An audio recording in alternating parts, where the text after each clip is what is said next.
Buenas tardes a todas, a todos. Esto es una nueva edición de un experimento que estamos realizando entre la Facultad de Derecho de la Universidad Adolfo Ibáñez y nuestros grandes socios de Estado Diario.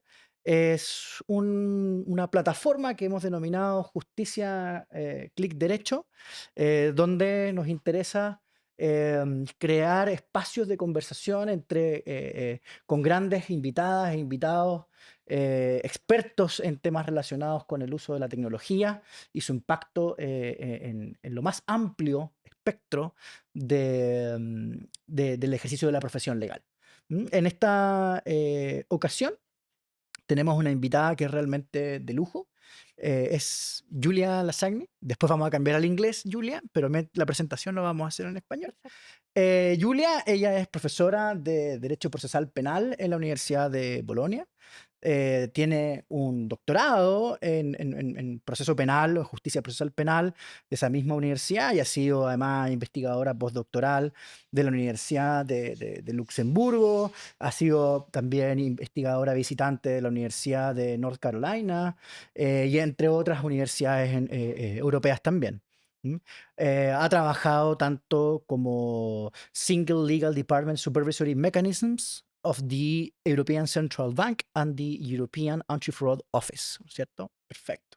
Su investigación fundamentalmente se centra en temas de, bueno, justicia procesal penal, pero también derechos procedimentales o garantías procesales en el contexto tanto europeo como norteamericano, y a la aplicación de inteligencia artificial y justicia y temas algorítmicos aplicado al ámbito de la justicia penal. Ha trabajado de distintas formas, por ejemplo, de investigación utilizando herramientas de este tipo, tanto en temas de investigaciones del mundo bancario y financiero, también en el área de los miscarriages of justice o errores de la justicia. Y en fin, ha sido parte de diversos proyectos europeos en la materia y autora de trabajos que son realmente seminales, importantes en esta área. Por nombrar algunos, tiene un artículo que se denomina AI Powered Investigations from Data Analysis to an Automated Approach Toward Investigative Uncertainty, when it is also algorithms and AI that decides on criminal matters in search of an effective remedy, que es un trabajo en conjunto con Giuseppe Contiza, que es un trabajo realmente excelente que tuve la oportunidad de revisar como en preparación también de esta conversación y que les invito a todos y a todas a que revisen, y desde donde también quisiéramos compartir mucho de lo que vamos a conversar en esta entrevista. La que vamos a realizar en inglés, así que si les parece ahora voy a cambiar de idioma para poder conversar con Giulia. Y bueno, con eso vamos adelante. So, Giulia, thank you so much for being here today with us. Um, I was like presenting you, right? Your a little bit about your career, where do you teach, and everything, and I mentioned some of your work, of your publications in this matter, and I would like to start this interview by asking if you could provide us a little bit of what are you doing research these days. Thank you so much, and first of all, thank you for having me. It's really a pleasure to be part of this project. I am currently looking at mainly at the application of technology and digital technology to criminal justice as such. And what I'm doing now, together also with other colleagues with whom I develop some projects, is to look at that both from a theoretical perspective, to try to investigate how different forms of digital technology, including also AI, can challenge or can enhance procedural safeguards, and also from a more practical perspective by trying to develop some platform, for instance, in some research projects that put into practice the application of AI technology, of some parts of AI technology, to the functioning or malfunctioning of the criminal justice system. So we try to integrate a bit this theoretical and practical perspective. Yeah, and your work on these matters, I think they highlight the growing importance of AI and algorithmic kind of in decision-making processes. Can you explain a little bit the specific types of AI and how they interact with the criminal justice system, how they influence different stages of the criminal procedure a little bit? Mhm. So at least what we can see, I take as an example the European context, but I think also in America it is often the case. You have a great majority of tools that have been developed, especially for the public side of the criminal justice system. So a lot of tools to support police and prosecutors to carry out their functions. So you have some tools that are used more in the preventive phase, for instance, predictive policing, tools that tell police forces where to send their patrols, in which areas are more dangerous, and how to better distribute their resources. Then you have some tools of risk assessment that can be used in investigation, but at times they are used also at trial, and that is part of the critical issues at times that predict, for instance, if a person is at risk of committing a crime again in the future. At times they predict whether a person can become a victim or whether there is a specific risk for, I don't know, fraud. So they try to analyze data to make this sort of predictions, which also for human beings as such are quite difficult to make without the use of AI systems. And then we see an increasing, still at the more experimental to a certain extent, but very interesting use of AI tools to collect evidence or to uh, search evidence, digital evidence, especially to understand what is more relevant, what is more significant. For instance, there is an important series of cases now in Europe that is connected to an international operation, EncroChat and SkyCC, that saw the use of AI to hack probably a system of encrypted communications and to decrypt the system.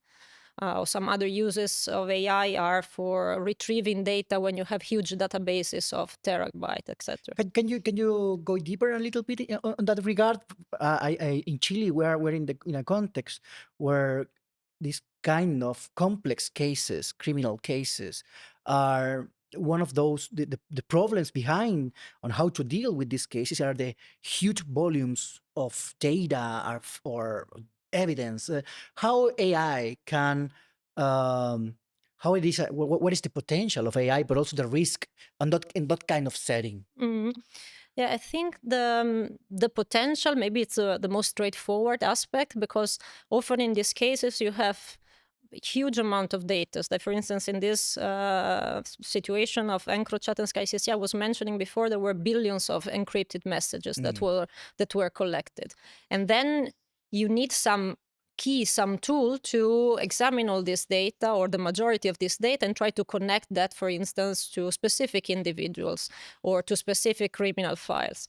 And in that sense, AI can be of very much use in that it has analytical and examination skills that human beings do not have. In the end, that's also why it was created, to assess and analyze data in ways that human beings cannot do. The risk related in those uses, I think, are not so much necessarily technical. With that, I mean not as much that we cannot know how the system works, with referral to this black box Boxes. issue. At times could be the case, but most often someone knows how the system works. That was, for instance, the case in this EncroChat SkyCC operation, but the amount of investment in resources, money, time of the investigators in developing those tools is such that often this part of the proceeding doesn't want to disclose how it was created, the tool, because possibly they will need to use that again in the future. Yeah.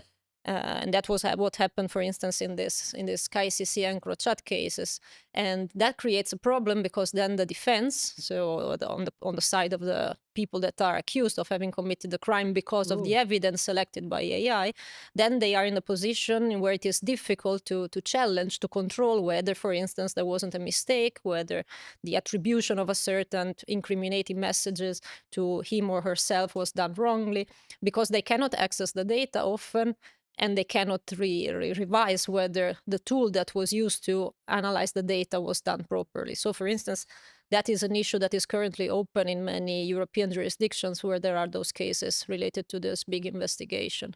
So at this point, I think for everybody, it's quite clear that AI is here to stay, right? I mean, it's not going back. Yeah. Um, and I think your work highlights a lot that aspect that it's here. So how we deal with that now? Yeah. How we make uh, how we can harmonize, if Yeah. you want, the risk associated with procedural rights, but the necessity of this kind of mechanisms in case like this one. How and you make some proposals in your work, so I would like to hear about that. Yeah, thank you. Yeah, I think that yeah, it is a time in which complaining about the use of AI, if you want to complain, is already a bit useless, as you say. Yeah. AI, it's here to stay. So what I think we need is, on the one hand, an open mind to consider the specific potential and disadvantages of the tools. And that, I think, requires, first of all, to understand of which tools are we talking about, because AI, it's a general term, but then the risks and the potential depend on the very much on the specific AI tool we are dealing with. So a risk assessment tool, a specific risk assessment tool, could be different from a specific police predicting tool, can be different from an AI used to do digital forensics. So one has to understand, even as a jurist, a bit the functioning of the system. Yeah. And then I think what is needed, that is also what we propose in the article, it's a bit to rethink some fundamental principles, try to give them an effective meaning in a technologically advanced context. So one, I think, has a bit to, if you want, abandon the maybe at times a traditional approach that says, for instance, it's enough to have a way to appeal a decision, and with that you have an effective remedy. Not necessarily. Depends how the decision was taken and how much effective the remedy could be. So, for instance, that is the topic of the publication about effective remedy. And the idea there was, let's try to think in this new technologically advanced context what could be really effective, looking at the effective prejudice, potential prejudice that these techniques are bringing to the case.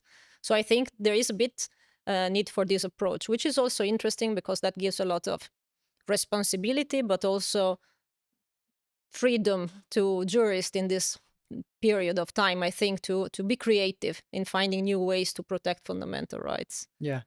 But now that we have the kind of tools about which sometimes expert cannot explain how the system reach a decision or an outcome, right? How we can harmonize or, for example, comply with the transparency requirements in cases where you are not being able to explain how the outcome is reached. Yeah. How we can do that? So I think, for one hand, I would say not to give for granted that just because now we cannot know how it works, we wouldn't be able to do that in the future. Yeah. Because already, I'm just saying that, then I come more to the question and to the answer, but because this idea of black box is now very well spread and well known, and rightly so. But already there are systems that were less explainable in previous years, and now they're getting more explainable. There are experiments to create explicable AI, so ways to make AI explicable. So let's not consider that something, just because now we cannot understand how it works, it will be the same like that.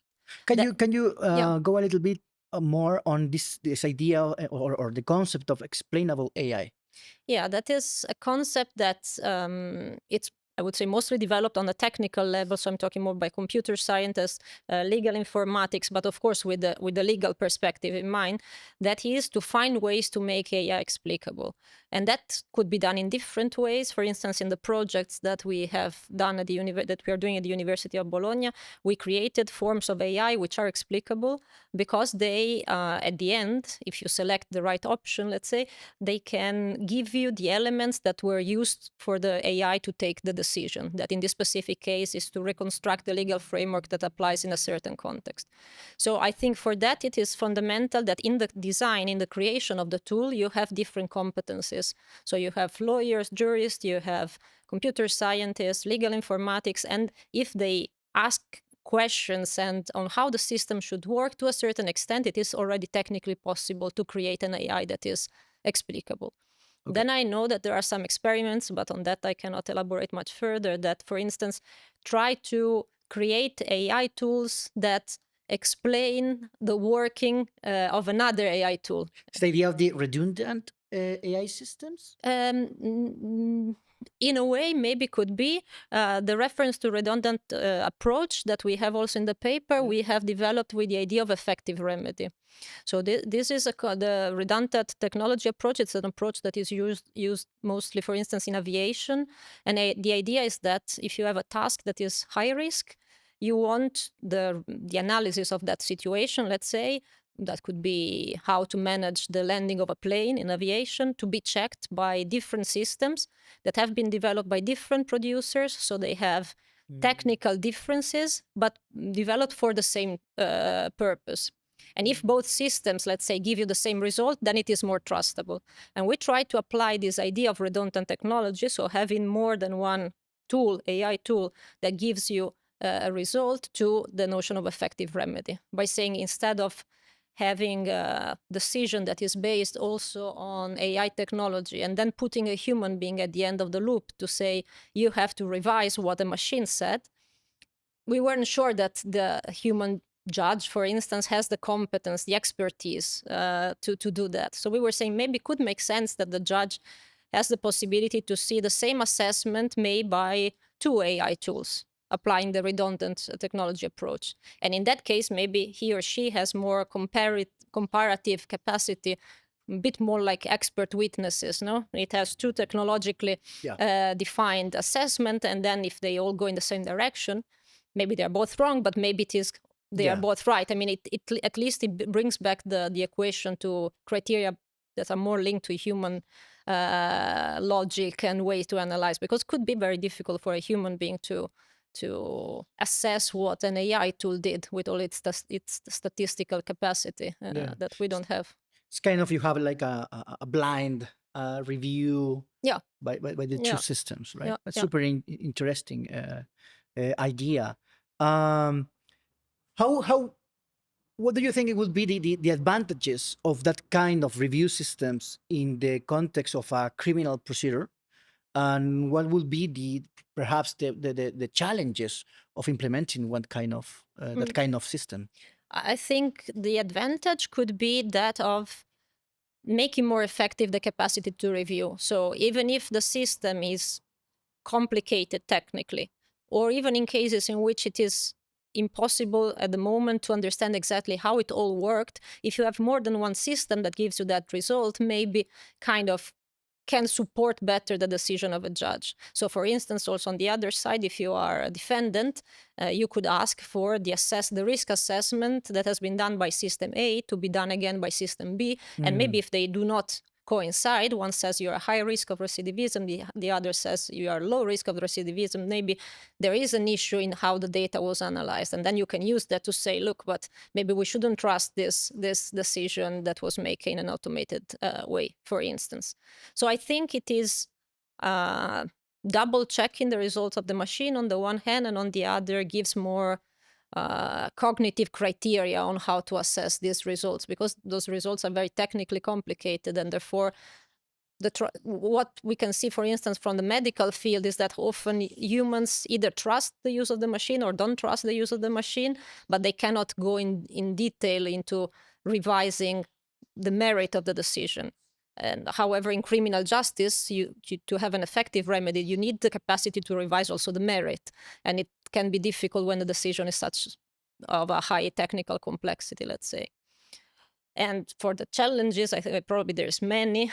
Some that we have thought about it is, of course, then you would need, I guess, to, first of all, equip courts, for instance, with some AI system that judges can use, that the parties can use. Often you have a symmetry, between the public side and the private side, being the private side with less resources. So that would require some investment and some structuring of the use of technology, which has been done in some context. So it is not completely unrealistic. Of course, that requires also a certain organizational willingness to go into that direction. Yes, I wanted to go to that line of thought. I think the key here is collaboration. You need a collaboration between parties and the court, of course. So, what would you say to private practitioners that are today very reluctant or perhaps not they do not trust necessarily the use of this kind of systems? What will you say to them? What do you think they are the opportunities or what they need to try to learn or a point of view they should try to move forward to it to take the advantages of this kind of systems? Yeah, I would say, first of all, don't be scared because, I mean, it's normal to feel a bit uncertain when there is such a technological change, but there's great potential. There's some also great risk, but there is great potential. And plus, as we were saying before, probably AI is here to stay. So we have to face this reality, and just pretending it doesn't exist or hoping it doesn't exist, that doesn't help much. So I think what is needed on the one hand is um, to put to take into account that there is and there will be a need for some effort to learn something a bit more technical. That is true. That is undeniable. So even lawyers, they will have to get to have some knowledge about basic knowledge, not to become computer scientists, but Yeah. basic knowledge on how the system works. And on the other hand, however, also to look at the potential. Many of these systems that are used today, already in use today, they can enhance the function of a lawyer. They can help, I don't know, even a small law firm to understand how a system in another state works. For instance, that's one of those that we have developed in Bologna. There are tools that help to assess the chances of success of your claim. So there's many already existing tools, and what's more important, I think there's great potential to create new tools that Yeah. could enhance the function of a lawyer even more. What is needed now, I think, it is also the lawyers to say what are their needs, to say where Yeah. they see a potential that could be further developed, and of course then maybe through universities, through research centers, to get in contact with computer scientists to try to develop that. But the idea, I would say, it's not just to get a defensive perspective, which is necessary, of course, to reduce the risk of AI tools that are used against the clients, but also to see what could be the potential with this great new technology, what can a lawyer could achieve to increase the way it is working. And probably for that, however, there is a need, which is a problem, especially in some European states, Italy among those, to move a bit from a very little law firm based organization to something that is a bit more organized, cooperative. You're saying, for instance, there's a need to strengthen the bonds of lawyers in the European Union, for instance, in relation to this big case that I was mentioning before, Encrochatska ICC. You have a organized and cooperating investigation side, and you have each lawyer that is defending his or her own client separately. And that it's too asymmetrical, doesn't work. So there is a need for cooperation among lawyers, first of all, and then I would say between lawyers and computer scientists, with the mediation, if necessary, of universities or other research centers, to try to push the development of AI technology also in a direction that is not just to help investigators, but also to help defense lawyers. And there is a need for the creativity on their side to try to develop that. Yeah. We see today for practitioners, it's not easy to find a tool because probably there is too many. There are so many small, big, Yeah. medium companies, legal techs that are producing different stuff. So, and I have spoke with some practitioners that say, okay, but they offer me a lot of things, uh, but I'm not sure to if they are, I know, effective. Let's put it this way: if they are effective on what they promise, right? If they produce the outcome that they say they will produce, what will you say to those private practitioners that looking for kind of tools? What will you say are the necessities of them, or do you think are important kind of tools that they can look for, or what to look for in those companies that are offering so many things? Yeah, I mean, a bit it is like the law of the market. No, of course, being a market, you can find very good products and very little product. And in that, I think there could also be a responsibility of the universities in developing training programs also for professionals to help them navigate a bit also the market as much as possible, of course. Um, what I would say, it is very important to check, for instance, who has developed this kind of platform. At times you have very well established producer providers. At times you also have, I don't know, independent research centers that participate in the creation of those tools, which maybe could be a plus in considering more reliable potentially this type of tool. And at times one also just has to try, and that there I understand that could be an issue, because at times, or perhaps often, those tools are quite expensive. So it's also an economic investment that a lawyer has to make. And in that sense, what it also goes also in the direction of what I was trying to say before, that is, if there is collective system also of lawyers, maybe specialized in a certain field, they could try, I don't know, with the bar association to buy a couple of products and then to try out what is better for their exigencies. If you leave that to the initiative of the single person, there is a bit of risk of feeling overwhelmed by all this offer that there is, and a bit unsure on what to choose. Yeah, you have spoke about the responsibility of us, the universities, right? Uh, in your opinion, what are the most like urgent matters or issues or areas of research that need to be explored to ensure that the use of AI in the criminal justice system is in line with the principles of fairness or ethical considerations? Where do you think we should be looking more? I think that first of all, it's important, starting from the university, that jurists have a bit of technical competence. So, for instance, we have in Bologna a course of coding for lawyers. Could be something similar, something structured different, but there is a need for some basic knowledge, I think.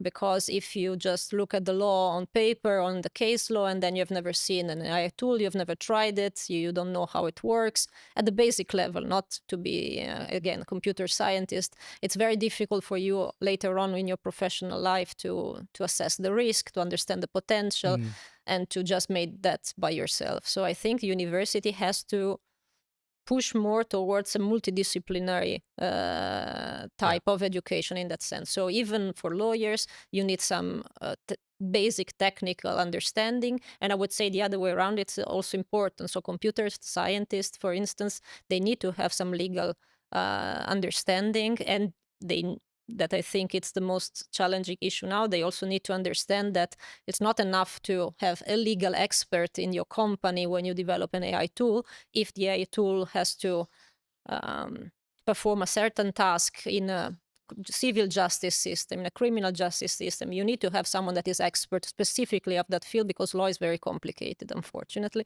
But it's like that. So you need to be aware of the main issues, both from the side of computer scientists and from the side of lawyers. And I think in that, the offer of a university has to be a bit more diverse, at least compared to how it was a few years ago. In Chile, we are discussing the AI regulation. In many ways, it's a draft, a proposal that looks to the current European regulation. My question is, uh, could you perhaps talk a little bit the main challenges that the UA regulation is facing now? Perhaps explain a little bit the key principles and how they apply to the criminal justice system. Yeah, I think the main approach of the AI regulation is a risk-based approach. There was a lot of thought about that. One can agree or not, but that is the approach. So basically, the AI regulation, if you want, is kind of dividing AI tools into three categories, more or less: those that are prohibited, those that are considered high risk, and those that are considered low risk. And the difference between those three categories is identified in the AI Act, though at times it is a bit blurred. So probably much will depend also on the practical implementation. And I think that the most innovative aspect of this regulation is that for AI, high-risk AI systems, so those that are not prohibited, but more sensitive than low-level, low-risk AI systems. For those, the regulation creates a series of obligations for the provider of the tool and for, at times, also the user of the tool, both private and public. So that's also interesting. So that involves also the criminal justice system. And this series of obligation required the providing of a lot of information of how the system works. The main innovative part, I think, is that for high risk system, the regulation requires providers and at times also users, public or private users, to comply with a series of obligations to disclose how technically the system works, which kind of data are used by the system, what are the risks. Very important, all the providers also have to make a fundamental rights assessment, trying to foresee what could be the risk for fundamental rights, including also fair trial rights, for instance, in criminal justice system. And they have to submit all this information to a central authority that will be established in each member state, and then there will be one at the European Union level. And the interesting thing is that being AI systems, system that learn by their working, so that they change also over time, this documentation obligation lasts as long as the life cycle of the system lasts. So it's not just something at the beginning before putting the tool onto the market, but it is something that the provider or the user has to comply with during the whole lifespan of the system. So also checking what changes over time, for instance. And that is something that I think it's innovative because, at least in Europe, many AI tools are already used also in the criminal justice system, let's say about facial recognition, about risk assessment. But there was never a specific obligation for the provider or the users to, for instance, certify that there are certain standards met in the quality of those tools. So that should be something that should hopefully have a big impact in how those tools are used and will be used in the future. Yeah, as mentioned, the Chilean parliament is discussing this topic right now.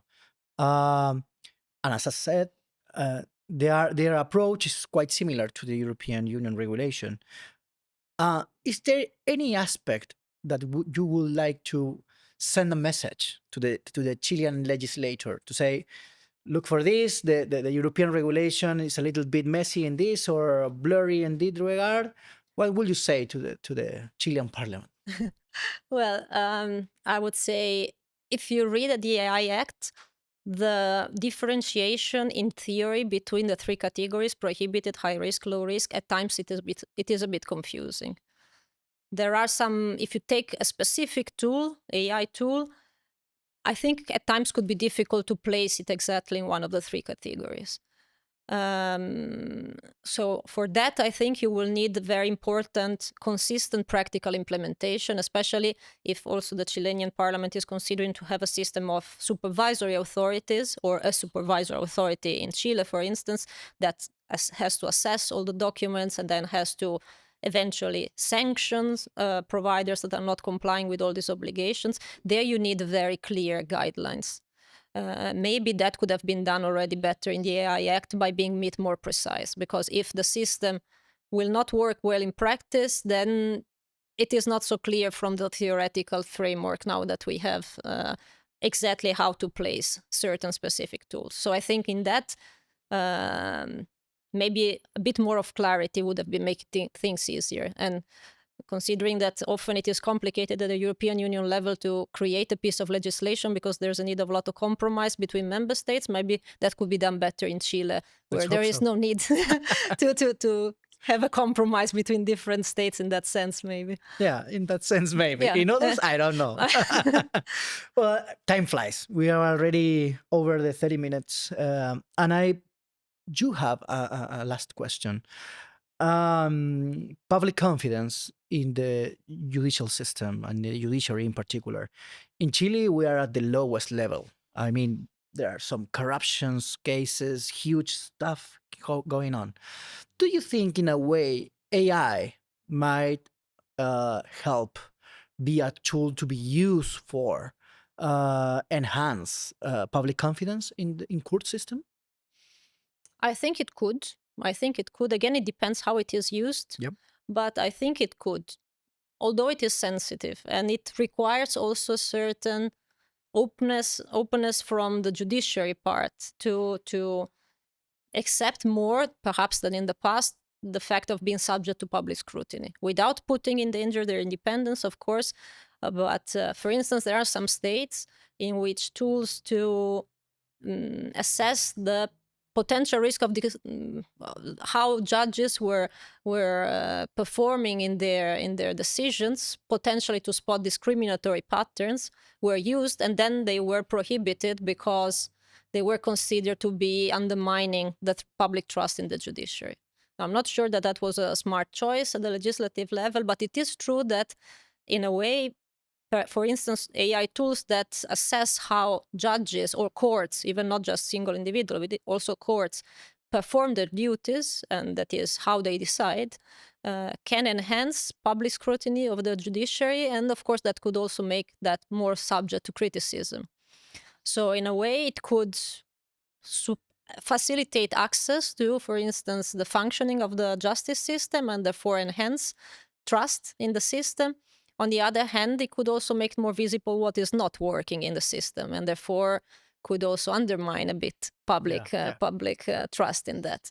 Again, it's a tool, so it depends how it is work. I don't think that in principle a tool that potentially helps also to get more access for individuals, for citizens, to justice system should be considered negatively. But of course, again, it depends how it is used.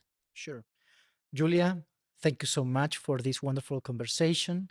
It's been such a pleasure to talk with you, and your expertise on this matter is overwhelming.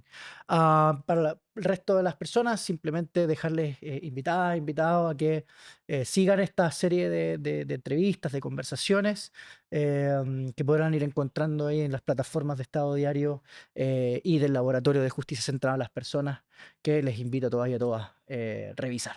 Así que estén muy bien. And thank you so much for having me very much.